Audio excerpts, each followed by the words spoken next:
Hello दोस्तों, तो वैसे ये जो वीडियो होने वाली है वो ऐसे बच्चों के लिए होने वाली है जिन्होंने कुछ पढ़ा नहीं है इंग्लिश के पेपर में, जिनको ना ही तो इंग्लिश को पढ़ना आता है और ना ही इंग्लिश को समझना आता है और ना ही वो इंग्लिश को लिख सकते हैं। तो ये वीडियो उन्हीं बच्चों के लिए होने वाली है, क्योंकि इस वीडियो के अंदर मैं जो आपको ट्रिक बताऊंगा उस ट्रिक से कोई भी स्टूडेंट 50 से 60 नंबर बिना पढ़े ला सकता है, बिना समझे ला सकता है। बस आपको इस वीडियो को थोड़ा सा देखना है और इस वीडियो में बताई गई टिप्स को समझना है। आपको वीडियो स्किप नहीं करनी है। मैं आपको यहाँ पर पैसेज कैसे छांटते हैं वो भी बताऊंगा। अगर आपके पेपर में पैसेज 15 नंबर के आते हैं तो आप यूँ समझ लीजिए कि आपको 13 नंबर मिलने से कोई नहीं रोक सकता है, जो मैं आपको ट्रिक बताऊंगा। गाइज ऐसी जो ट्रिक है वो यूट्यूब पर आपको नहीं मिलेगी, क्योंकि मैंने यहाँ पर देख लिया है यूट्यूब पर सभी लोग यही बता रहे हैं कि सबसे पहले आपको पैसेज को पढ़ना होगा, उसके बाद आंसर देना होगा। लेकिन ऐसा कुछ भी नहीं है, आप बिना समझे भी पैसेज का आंसर लिख सकते हो और वो भी बिल्कुल करेक्ट रहेगा। इसके बाद पैसेजेस के बाद मैं आपको बताऊँगा कि आपको नोट्स एंड जो नोट्स और टाइटल कैसे क्रिएट करना है। बहुत ही सिंपल वे में मैं आपको बताने वाला हूँ, तो इस वीडियो को एंड तक देखना है। उसके बाद यहाँ पर आप देख सकते हैं कि जो हमारा एसे होता है वो 4 नंबर में आता है। एसे यहाँ पर एसे में आपको टोटल बनाना बताऊंगा, आपको कुछ नहीं करना है। अगर 4 नंबर का एसे आ रहा है तो आपके 3 नंबर कहीं पर भी नहीं गए हैं। अगर आपने बिल्कुल भी याद नहीं किया है, अगर आपने बिल्कुल भी नहीं पढ़ा है, तभी आप यहाँ पर 4 में से 3 नंबर ईजिली ला सकते हो। इसके बाद हम बात करते हैं कि अगर आपको ये जो एप्लीकेशन है, एप्लीकेशन बनाना नहीं आता है तो एप्लीकेशन भी आप इजीली कर सकते हो, आपको उसमें भी टोटल नंबर मिल जाएंगे। इसके बाद हमारा आता है सी सेक्शन। सी सेक्शन में आप देख सकते हैं कि ए एंदा का प्रयोग वाला क्वेश्चन आता है एक। इसके बाद आप इन्हें भी बड़ी आसानी से कर सकते हैं। मैं आपको बहुत ही ज़्यादा सिंपल ट्रिक बताने वाला हूँ। इसके बाद यहाँ पर डू एस डायरेक्ट भी काफ़ी ज़्यादा मेन हो जाते हैं। यहाँ पर आप देख सकते हैं कि आपको 7 क्वेश्चन मिलते हैं डू एस डायरेक्ट में, लेकिन अगर आप 5 भी क्वेश्चन कर देते हैं तो आपको टोटल 5 नंबर यहाँ पर मिल जाते हैं। इसकी भी मैं ट्रिक बताऊंगा और बहुत ही आसान ट्रिक बताऊंगा। अगर आपको टेंसेस नहीं आते हैं फिर भी आप इन्हें बहुत ही ईजी वे में कर सकते हैं। इसके बाद यहाँ पर क्वेश्चन तो आपको देखना पड़ेगा, क्योंकि क्वेश्चन आपको खुद ही पढ़ना पड़ेगा। तो यहाँ पर आप देख सकते हैं एक और एक्सट्रैक्ट हमारे पास आया है, एंड इस एक्सट्रैक्ट को कैसे सॉल्व करना है वो भी मैं आपको बताऊंगा। एंड एक बहुत ही ज़्यादा ईजी ट्रिक मैं आपको बताने वाला हूँ। तो यहाँ पर आपका जो पैसेज है वो कुछ इस तरीके से रहने वाला है। इसके बाद मैं आपको और भी अगर दिखाऊं तो पेपर में बहुत कुछ है, लेकिन आप कैसे कर सकते हो मैं आपको वही बताऊंगा। बात करते हैं गाइस कि अगर आपके पेपर में एक पैसेज आता है तो पैसेज को आपको कैसे छांटना है। ये जो पेपर है वो 12th का पेपर है, लेकिन जो इंग्लिश का जो 10th का पेपर होता है वो काफ़ी इजी होता है, यानी काफ़ी सरल आता है, तो आप उसे इजी तरीके से कर सकते हैं। अब मैं आपको बताता हूँ कि पैसेज कैसे छांटना होता है। अब देखो गाइस, यहाँ पर आप जो फर्स्ट नंबर का क्वेश्चन देख रहे हैं ये वाला, the inform the brain that carbon dioxide is rising in Geo's blood. तो यहाँ पर ये पूछा जा रहा है कि हमारा दिमाग जो कार्बन डाइऑक्साइड है उसका पता कैसे लगाता है। तो इसका जो आंसर आपको देना है, तो इसका सही आंसर क्या हो जाएगा, नोज हो जाएगा। लेकिन आप ऐसे कैसे करोगे, मान लो कि आपको इसका आंसर ही पता नहीं है तो आप कैसे करोगे। देखो सबसे पहले आपको क्या करना है, ये जो पूरी लाइन है ना, आपको इस पूरे पैसेज के अंदर फाइंड करनी है। अगर ये फाइंड होती है, अगर ये जो लाइन है, जो फर्स्ट क्वेश्चन है हमारा, पूरे पैसेज के अंदर आपको कहीं पर भी मिलता है, आप यूँ समझ लीजिए कि अगर आपको ये क्वेश्चन मिल जाता है और यहाँ पर आपका जो क्वेश्चन है वो यहाँ पर ऑब्जेक्टिव नहीं है, कहने का मतलब ये है कि आपके क्वेश्चन में ये 4 ऑप्शन नहीं है, फिर भी आपको उसका आंसर देना है, तो इस सिचुएशन में आपको क्या करना है, ये पूरी लाइन है ना, यदि ये कहीं पर आपको मिलती है तो आपको उसके जस्ट एंड वाला क्वेश्चन करना है। जैसे सपोज करो कि मैं यहाँ पर मान के चलते हैं हम कि ये वाली जो लाइन है वो इस वाली लाइन से मैच कर रही है, इस वाली लाइन से, तो ये जो लाइन है वो यहाँ तक एंड पर ख़त्म हो रही है और ये यही वाली लाइन है। हालांकि ये नहीं है, क्योंकि ये यहाँ पर ऑप्शनल क्वेश्चन है, तो इसलिए यहाँ पर आपको ये लाइन नहीं मिलेगी।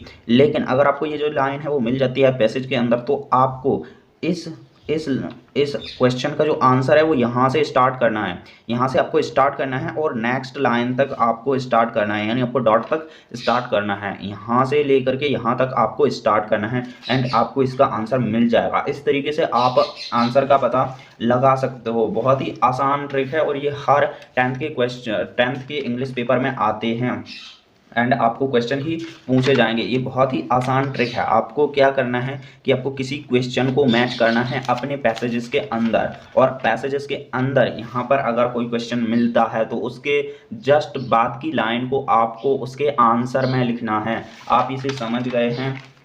इसके बाद हम देख लेते हैं, अब हम बात करते हैं कि आप पैसेज को पढ़ करके नोट्स एंड टाइटल कैसे बना सकते हो। बहुत ही आसान तरीका है। कोई भी आपके 4 नंबर नहीं रोक सकता है, या फिर जितने भी ये नंबर का आता है उतने नंबर आपको मिलेंगे इस पैसेज के अंदर। तो आपको इस वीडियो को ध्यान से देखना है। मेरे पास है ये कॉपी और मैं आपको बताने वाला हूँ कि आपको कैसे इसका टाइटल छांटना है और कैसे इसका नोट्स बनाना है। देखो बहुत ही आसान ट्रिक है। यहाँ पर आपको क्या करना है, सबसे पहले हम बात करते हैं, सबसे पहले हम थोड़ा सा क्वेश्चन को पढ़ेंगे। अगर आपको पढ़ना नहीं आता है कोई बात नहीं, लेकिन आप थोड़ा थोड़ा सा पढ़ सकते हैं।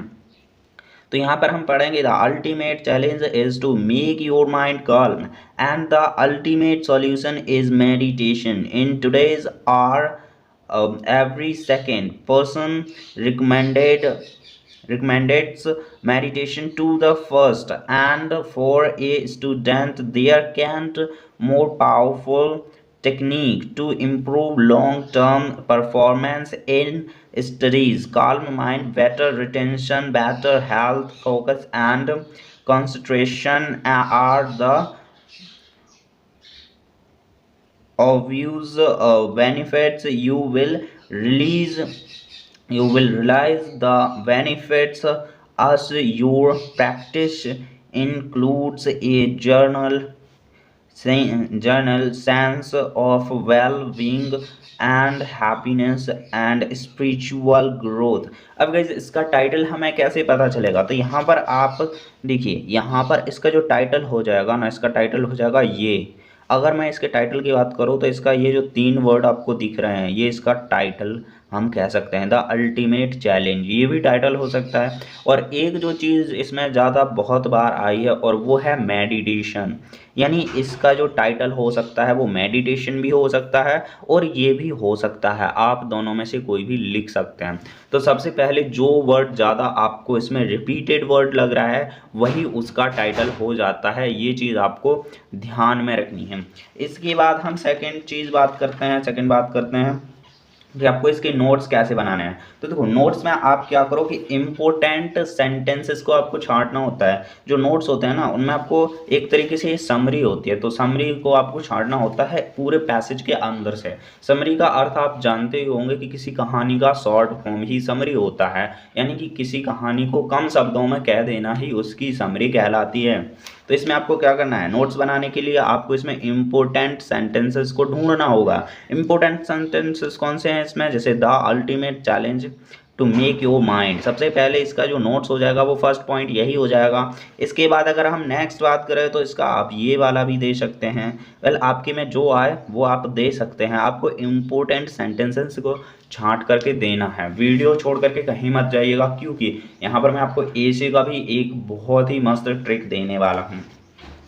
तो इसके बाद इस तरीके से आप दे सकते हैं, नोट्स आप बना सकते हैं बहुत ही आसान तरीके से।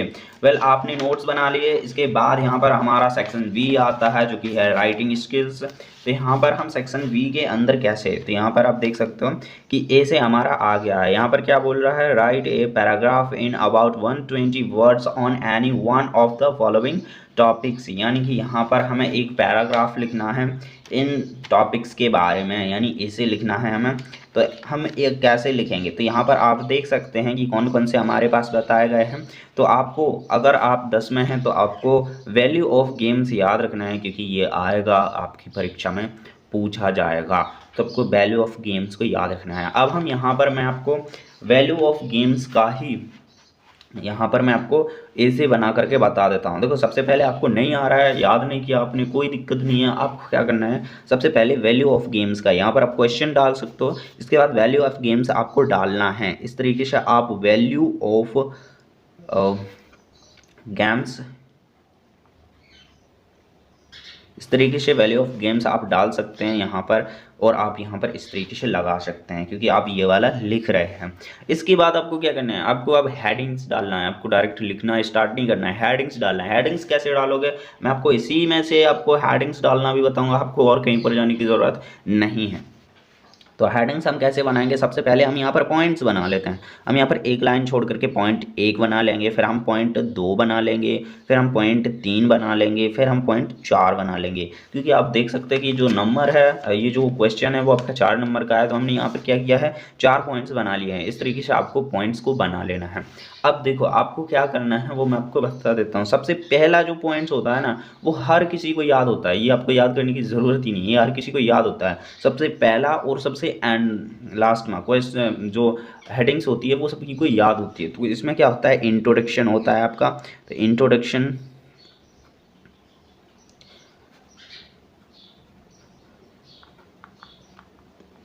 इंट्रोडक्शन, और यहाँ पर जो होता है आपका कंक्लूजन होता है। तो कंक्लूजन हम यहाँ पर डाल देते हैं।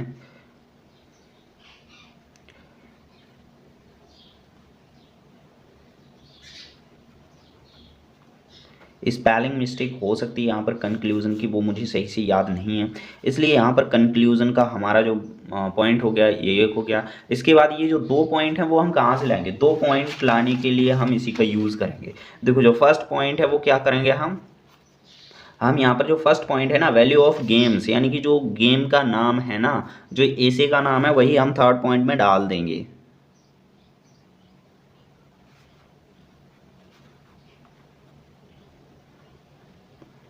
थर्ड पॉइंट में हमने डाल दिया है। अब सेकंड पॉइंट में आपको क्या डालना है, हमने 3 पॉइंट्स तो कवर कर लिए हैं, लेकिन सेकंड पॉइंट्स में आपको क्या डालना है वो मैं आपको बता देता हूँ। जैसे कि यहाँ पर गेम्स लिखा हुआ है, तो हम यहाँ पर बोल देंगे कि भाई गेम्स क्या है, गेम्स क्या है, हम यहाँ पर ये बता देंगे। तो हम यहाँ पर क्या लिखेंगे, व्हाट्स इज गेम्स। तो यहाँ पर हमारी सेकंड हेडिंग है जो ये हो जाएगी, एंड हमारी चारों हेडिंगें कंप्लीट हो चुकी हैं। अब आप यहाँ पर देख सकते हैं कि हमने कोई भी रीड नहीं किया है, ना ही मुझे यहाँ पर ये कोई ए से आता है, बट हमने हेडिंग्स को यहाँ पर डाल दी है। इसके बाद अब अगर आपको थोड़ा सा आ भी रहा है तो आप हेडिंग्स जो ए से होता है उसे बना भी सकते हैं। उसे ऐसे को कैसे बनाएंगे आप, तो सबसे पहला पॉइंट हम यहाँ पर डाल देंगे। पहला पॉइंट हमारा क्या है, इंट्रोडक्शन, तो हम इंट्रोडक्शन यहाँ पर डाल देंगे। इंट्रोडक्शन के बाद कुछ आपको इस तरीके से लिख देना है, और आपको सेकंड वाली लाइन से आपको स्टार्ट करना है। तो यहाँ पर आप क्या लिखेंगे, गेम्स इज, इस तरीके से आप स्टार्ट कर सकते हैं। ए हॉबी फॉर ऑल, तो इस तरीके से आप गेम लिख सकते हैं। ओके गाइज, इस तरीके से आप गेम्स लिख सकते हैं। सॉरी, यहाँ पर आप ऐसे लिख सकते हैं, और यहाँ पर पॉइंट डाल करके कुछ भी लिख सकते हैं। इसके बाद यहाँ पर व्हाट इज़ गेम आप बता ही सकते हैं कि कैसे आपको लिखना है। इसके बाद हम बात करते हैं कि हमारा कुछ इस तरीके से ऐसे हो जाएगा। फिर आपको दूसरा पॉइंट यहाँ पर लिख करके आपको व्हाट्स इज़ गेम्स जो आपने पॉइंट डाला होगा वो लिखना है। फिर तीसरा पॉइंट डाल करके आप वो लिख सकते हैं। इस तरीके से आप ईजिली यहाँ पर 120 वर्ड का बना सकते हैं। कोई ज़्यादा बड़ी बात नहीं है, इसी तरीके से बन जाएगा। इसके बाद जो हमारी एप्लीकेशन आती है वो एप्लीकेशन आपको पता होगा कि आपको एप्लीकेशन कैसे बनानी है। देखो यहाँ पर जो एप्लीकेशन होती है ना, सारी एप्लीकेशन सेम होती हैं, बस उनके जो सेंटर में जो चीज़ होती है ना वो चेंज हो जाती है। जैसे आई रिस्पेक्टफुली से जो एप्लीकेशन है वो स्टार्ट होती है, तो सारे एप्लीकेशंस यहीं से स्टार्ट होती हैं। इसके बाद आपको इसी में से कुछ लिख देना है, एंड आपकी एप्लीकेशन काम कर जाएगी, आपकी एप्लीकेशन अप्रूव हो जाएगी, आपको मार्क्स मिल जाएंगे। इसके बाद हम सेकंड बात करते हैं कि सेकंड है हमारा, देख लेते हैं यहाँ पर ये जो ग्रामर है, ग्रामर सेक्शन सी है हमारा, ग्रामर है। इसके अंदर आपको करना कैसे है, तो देखो अगर आपको इंग्लिश पढ़ना नहीं आता, इंग्लिश समझना नहीं आता, कोई बात नहीं, आप कैसे समझ सकते हो वो मैं आपको बता देता हूँ। सबसे पहले हम यहाँ पर बात करते हैं फर्स्ट पॉइंट की। फर्स्ट पॉइंट क्या कह रहा है, Indian youth is full hope for the right bright future of the country. तो यहाँ पर ये बोला जा रहा है, सबसे पहले आपको इसे थोड़ा सा रीड करना होगा और यहाँ पर जो भी मैच हो रहा है ना वो आपको लिख देना होगा। तो यहाँ पर मैच क्या हो रहा है, तो यहाँ पर Indian youth is full of hope for the bright future. तो यहाँ पर ऑफ द कंट्री, यहाँ पर जो ऑफ है ना वो हमारा मैच कर रहा है। तो जो भी अगर आपको नहीं आ रहा है तो अगर आपको पढ़ने में वो मैच कर रहा है तो आप वो लिख दो, आपका सही हो जाएगा, करेक्ट हो जाएगा। इसके बाद करेक्ट होने के काफ़ी ज़्यादा चांसेस होते हैं इसमें कि आपका करेक्ट हो जाए। ये अंधा का प्रयोग आप कैसे करते हो, तो ये अंधा का प्रयोग देख लेते हैं। तो जब हम दा का प्रयोग जब दा का प्रयोग हम करते हैं तो वो कोई मेन चीज़ में हम करते हैं। तो यहाँ पर क्या हो रहा है, the man who wrote this book is my friend. मतलब कि यहाँ पर किसी बड़े ही पर्सन की बात हो रही है, यहाँ पर कोई छोटी बात नहीं हो रही है, इसलिए हम क्या करेंगे, दा का प्रयोग करेंगे। A man who wrote this book is my friend. इस तरीके से आप देख सकते हैं। अब यहाँ पर बात करते हैं हम, I know who he is ill. अब यहाँ पर आप देख सकते हैं I know where he is ill. तो यहाँ पर जो वेयर है ना वो हमारा मैच कर रहा है। तो इस तरीके से आपको लिखना होगा, यानी कि आपको पढ़ करके समझ करके इसे लिखना होगा। इसके बाद हम बात करते हैं डू एस डायरेक्ट, जो कि हमारे मेन पॉइंट्स होते हैं। तो यहाँ पर मैं आपको एक चीज़ बता दूँ, यहाँ पर एक चीज़ मैं आपको बता देता हूँ जो कि काफ़ी इंपॉर्टेंट चीज़ है। उसके बाद आप डू एस डायरेक्ट चुटकियों में कर दोगे।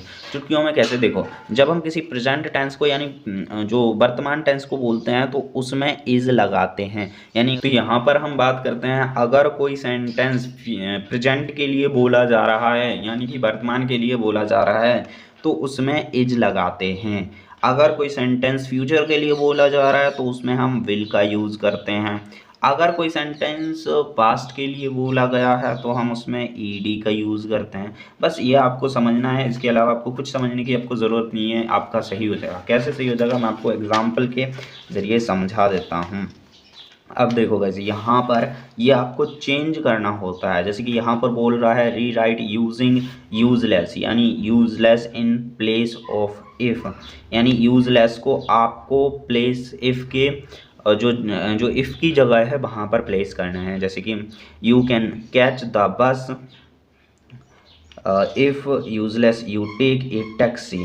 ओके, तो इस तरीके से आपको यूजलेस को यूज़ करना है, यानी कि आगे पीछे आपको पढ़ करके समझ करके बता देना है। कितना इजी है ये हो गया हमारा। इसके बाद हम यहाँ पर वॉइस को चेंज करके देखते हैं। तो यहाँ पर आप देख सकते हैं जो हमारा छठवां है, my friend send me a letter. तो इसका जो यहाँ पर क्या करना है, हमें वॉइस को चेंज करना है। यहाँ पर बोल रहा है चेंज द वॉइस, तो हम यहाँ पर लिख सकते हैं तो हम यहाँ पर क्या लिख सकते हैं, friend is send me later. यानी कि हम इसे बदल सकते हैं। एक तरीके से आपको दूसरी चीज़ में आपको बदलना होता है जब आप वॉइस को चेंज करते हैं। इसके बाद यहाँ पर ये हो जाएगा हमारा। इसके बाद आपके क्वेश्चन आंसर आ जाते हैं। एंड अभी बहुत ही इंपॉर्टेंट चीज़ रह गई है, तो आपको उसी चीज़ को मिस बिल्कुल भी नहीं करना है। देखो यहाँ पर ये आ चुके हैं हमारे, read the following extract carefully and answer give this questions. तो यहाँ पर ये जो क्वेश्चन हैं वो आ चुके हैं। तो आपको इनमें से कैसे करना है, देखो ये बहुत ही ज़्यादा आसान होते हैं। अगर ऐसे आ जाते हैं ना तो बहुत ही ज़्यादा आसान होते हैं।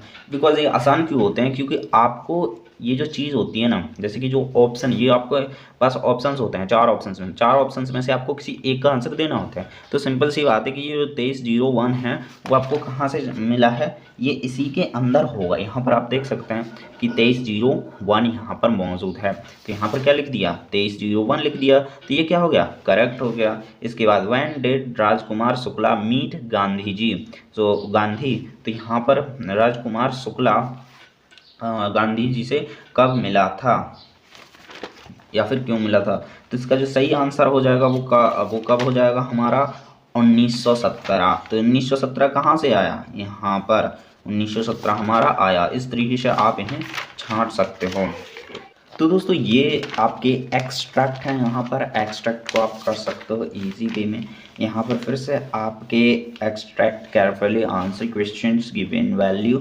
यहाँ पर आपको इन सभी की जो आंसर्स देने हैं, यानी कि अभी वो क्वेश्चन वाले बहुत कम आए हैं 12th के पेपर में, लेकिन 10th के पेपर में यहाँ पर काफ़ी ज़्यादा आएंगे। तो आई होप कि आप समझ गए होंगे कि किस तरीके से आपको बिना पढ़े पेपर करना है इंग्लिश का। और ऐसे ही वीडियो के लिए और ऐसे ही ट्रिक इंग्लिश के बारे में आपको कौन सी ट्रिक जाननी है वो आप कमेंट कर सकते हो, बिकॉज इंग्लिश आपको जितनी कठिन लगती है ना उतनी कठिन है नहीं, ये काफ़ी सरल है, आप इंग्लिश पढ़ना भी सीख सकते हो। तो चैनल को सब्सक्राइब कर देना एंड मिलते हैं किसी नेक्स्ट वीडियो के अंदर।